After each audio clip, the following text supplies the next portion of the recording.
Welcome to the WRAL Daily Download. I'm Jack Hagel.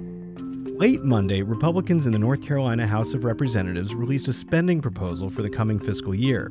They want to spend almost $1 billion on bigger raises for teachers and public safety employees and give more public money to private school students.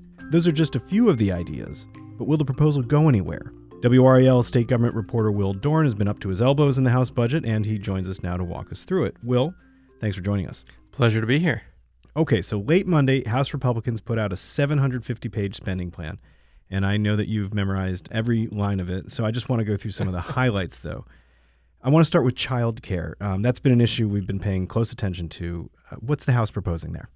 Yes, so the child care issue is one that we've been reporting on for months now, and the House is proposing putting $135 million towards taking care of some federal funding that is going to expire. What happened was during the COVID-19 pandemic, the federal government increased the amount of subsidies that it gives every state for child care funding, and Congress has decided to no longer pay for that. And that money is going away on July 1st. Now, a lot of child care businesses here in North Carolina use that money to pay for salaries.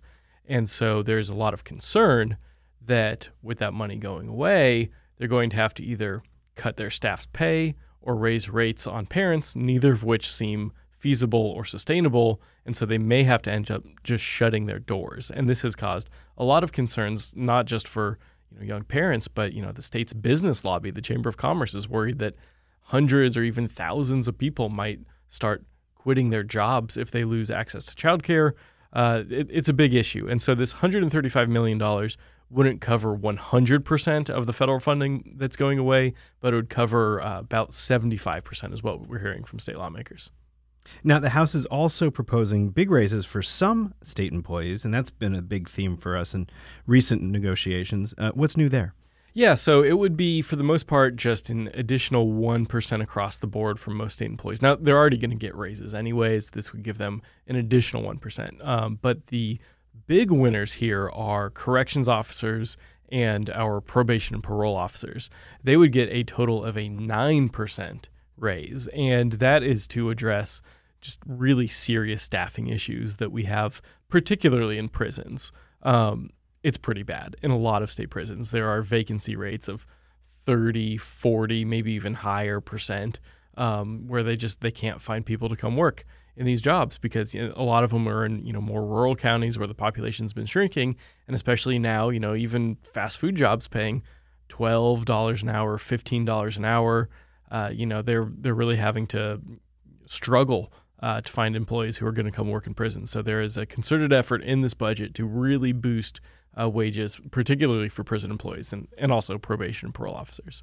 Now, one hole that didn't get plugged is state health plan funding. Yes, so State Treasurer Dale Folwell, who is in charge of the state health plan, that's the health insurance for around 750,000 current and former state employees and their family members. He says that the health plan is underfunded by about $250 million, $240 million a year is the most recent figure we've heard from his office. And there is $0 in this budget going towards that. And what we're hearing from lawmakers is that they've had their own fiscal researchers look into this.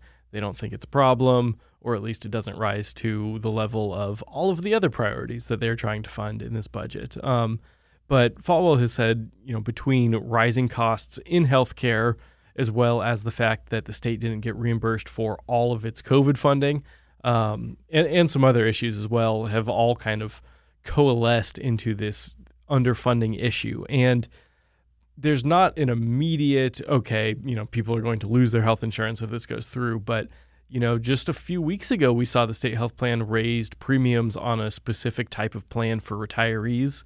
It affected about, I think we reported 26,000 of the 750,000 people on that plan. So, a decent chunk, not a huge percentage, but, if this continues going down the road and the problems are as serious as we've been hearing from the state treasurer's office, there's a chance that premiums could be rising in the future for other state workers, if it continues to be underfunded at the same levels. Well, let's take a quick break. When we come back, we'll hear about how teachers might benefit from the House budget and what needs to happen for it to become law. Stick around.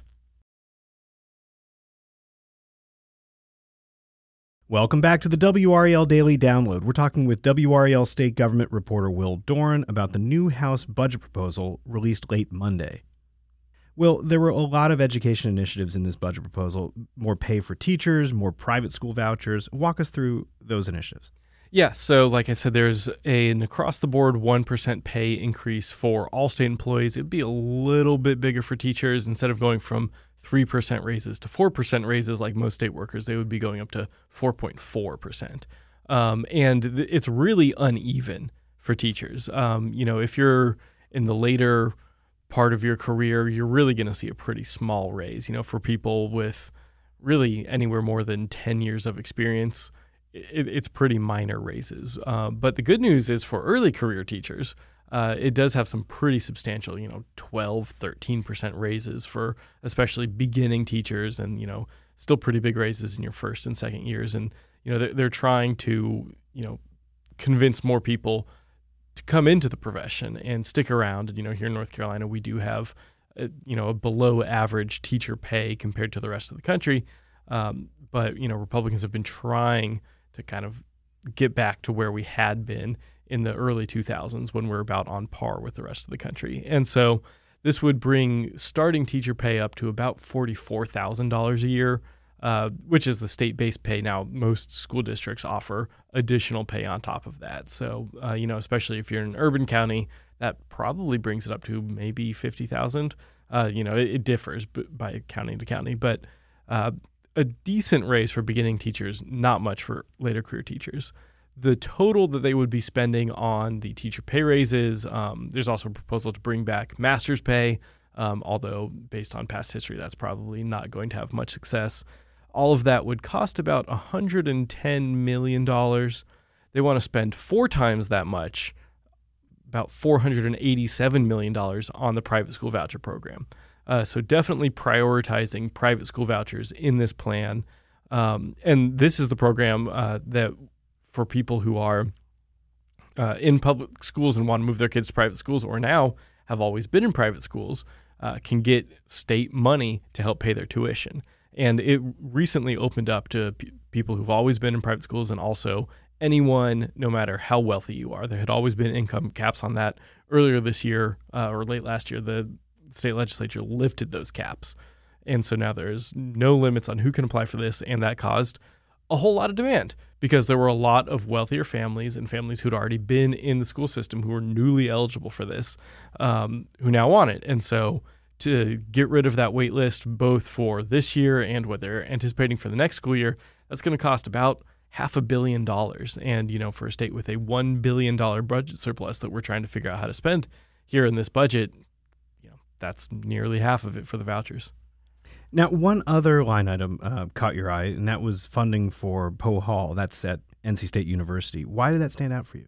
Yeah, so Poe Hall, people who have followed WRAL's reporting on this for the past few months, or if you haven't, it's this building. It's where the education and the psychology departments are.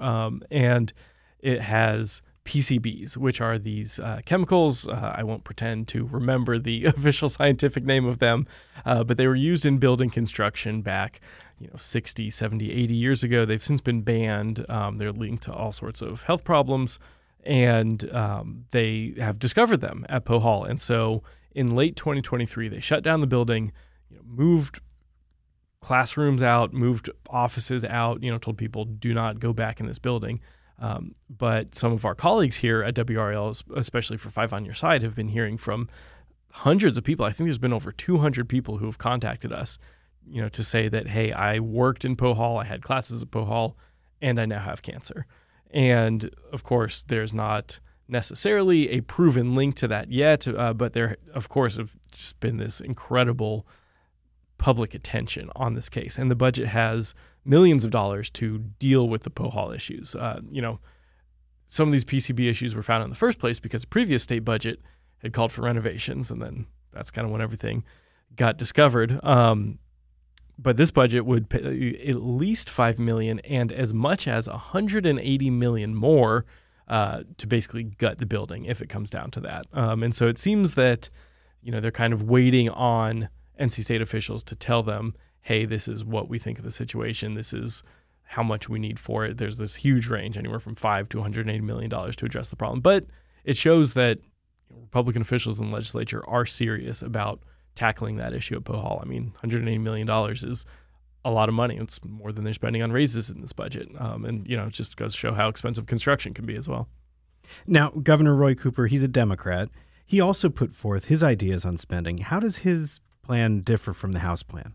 Oh, it differs in a lot of ways. It also doesn't particularly matter. Republicans have a veto-proof supermajority in the legislature. So in the past, they did not. And Cooper did have some leverage. Republicans could only pass bills over Cooper's veto if they got some Democrats to cross party lines and vote to override him, which was, a tough ask for Democrats.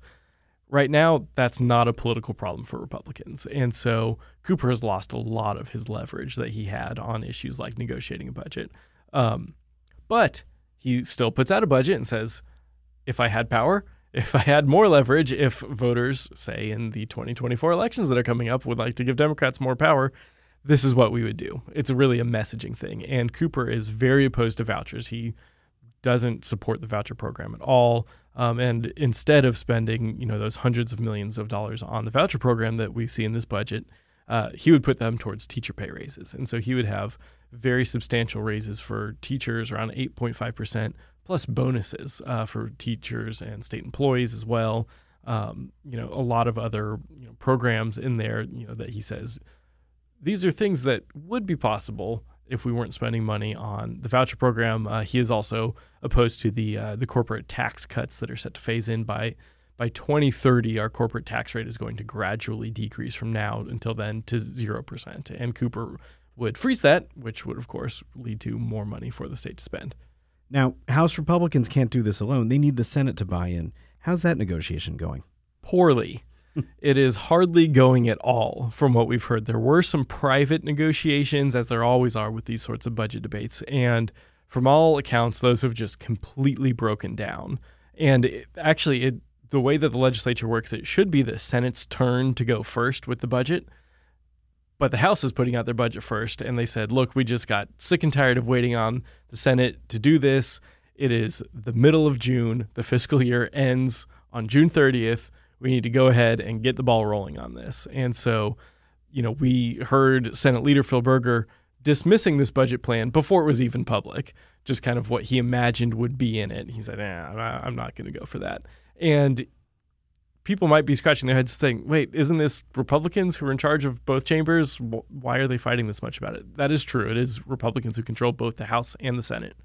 But the House this year, and really for a long time, has always been much more favorable towards government spending than the Senate has. The Senate has always been much more cautious about spending money. And what we've heard from Phil Berger, the Senate leader, is that, look, we do have $1 billion surplus this year. That sounds like a nice big number, but we don't know that that's going to repeat in the future. And so you're trying to tie all of these things like raises, like childcare aid, things that would need to be recurring throughout the future, to this one-time or potentially one-time surplus. He said that's just irresponsible, especially as we continue to have issues with inflation. Like I referenced with Poe Hall, construction has gotten really expensive. There's another budget line in here to build a road project for the Toyota battery factory out near Greensboro that they're also having to boost funding for because inflation for that has also gotten much higher. And so Berger has said, look, inflation's bad. We need to be really cautious about what we do. And he is not really in favor of the childcare aids. He's pretty skeptical of increased raises for state employees. So this could be a pretty tough sell in the Senate. Certainly not going to be 100% of what people see in this budget is going to become law. The question is just going to be what parts of it, if any, do make it into the final deal between the two chambers. Well, we know that you'll be all over it in the days and weeks ahead. Thanks, Will. Thank you. That's WRAL State Government reporter Will Doran. For his in-depth breakdown of the House budget, visit the NC Capitol section of WRAL.com. I'm Jack Hagel. Thanks for joining us, and thanks for listening to the WRAL Daily Download and for making us part of your morning routine. Another great way to get WRAL news is the Morning Briefing newsletter. It's a daily email with Triangle news, events, and headlines to help you get ready for the day. Sign up at WRAL.com/newsletter.